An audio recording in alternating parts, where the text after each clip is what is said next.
Falegnameria Paludetto. Da più di 60 anni. Il legno su misura a casa tua. TG Plus News edizione di Venezia, buonasera. Apriamo il nostro notiziario con la cronaca.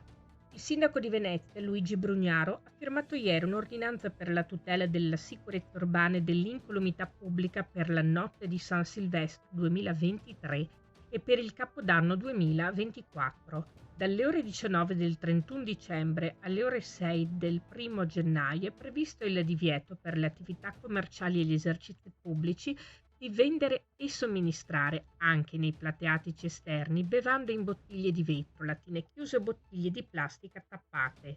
Vietato anche assumere e trasportare nella pubblica via bevande di qualsiasi genere, in contenitori di vetro, lattine e bottiglie di plastica thermos e ogni altro tipo di contenitore.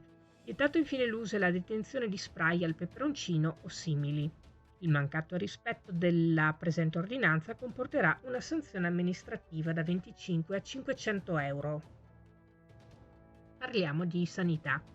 In Veneto la distribuzione dei vaccini anti-influenzali per la campagna in corso è tornata a essere gestita in piena efficienza dalle farmacie insieme alla distribuzione intermedia, che garantisce consegne plurigiornaliere in poche ore dall'ordine.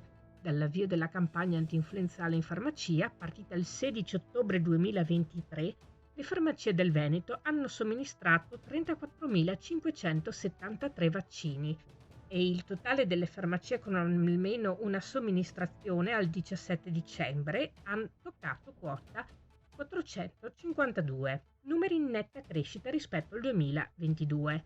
Un anno fa, nello stesso periodo, non solo le farmacie aderenti alla campagna vaccinale erano 407, ma i vaccini somministrati in farmacia furono 26.184. Da un anno all'altro le farmacie venete hanno effettuato 8.389 vaccinazioni anti-influenzali in più. Ancora cronaca.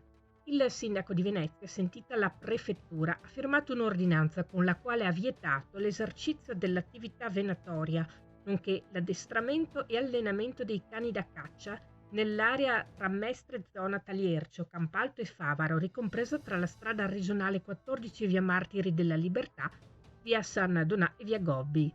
Il provvedimento si è reso necessario anche in seguito alle recenti segnalazioni pervenute dai cittadini in ordine a episodi di attività venatoria che si svolgono in quella zona caratterizzata dalla presenza di nuclei abitati, pubblici esercizi, attività di culto, strade, sentieri e insediamenti produttivi.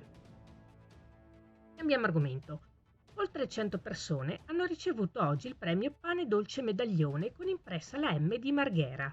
Il premio è debuttato nella giornata odierna al centro della città Giardino, dove i Margherini Doc, per gli amministratori erano presenti Vittorio Barogni e Stefano Carlo Curto, hanno consegnato il premio assieme alla famiglia Ferrarese con Ivana, Rolando e Dennis del panificio Fratelli Ferrarese, a tutti coloro che hanno condiviso l'immagine del proprio albero di Natale, poi tutti insieme per la foto di gruppo. E si conclude qui il nostro notiziario. Grazie per essere stati con noi. Arrivederci.